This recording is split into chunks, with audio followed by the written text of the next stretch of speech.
আজকে সকাল সকাল আমার ছাদ বাগান আসছি, আইসা দেখি মাশাআল্লাহ আমার বাগানের গাছগুলো এত সুন্দর, এত সবুজ। দেখেন, চিন্তা করা যায় না বাগানের ছাদের মধ্যে এত পরিমাণ শশা হয়েছে। শশা গাছগুলো কি পরিমাণ সুন্দর হয়েছে, সবাই মাশাআল্লাহ বলবেন।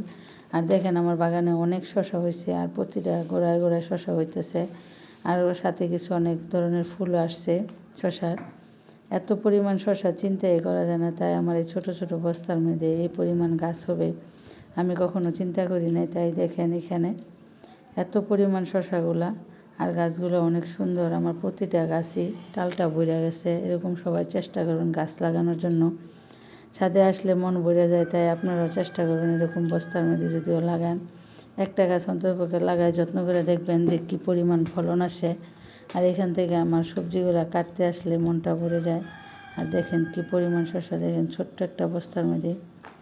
আর শশাগুলো খেতেও খুব সুস্বাদু, ফরমালিন ছাড়া। আর আমার ছাদে তো এরকম আমরা কোনো সার দিই না, সবসময় ন্যাচারাল। আমার এখানে আমি কিছু মুরগি লালন পালন করি, তার থেকে যেই বজ্রগুলো হয়, আর আমার বাসার যে খাদ্য থেকে যে বজ্র হয় সেগুলো আমি দিয়ে গাছ লাগাই। তাই এর জন্য আমার মনে হয় ফলনটাও বেশি হয়, আর সবজিগুলো খেতে খুবই সুস্বাদু হয়। দেখেন কী পরিমাণ শশা হয়েছে।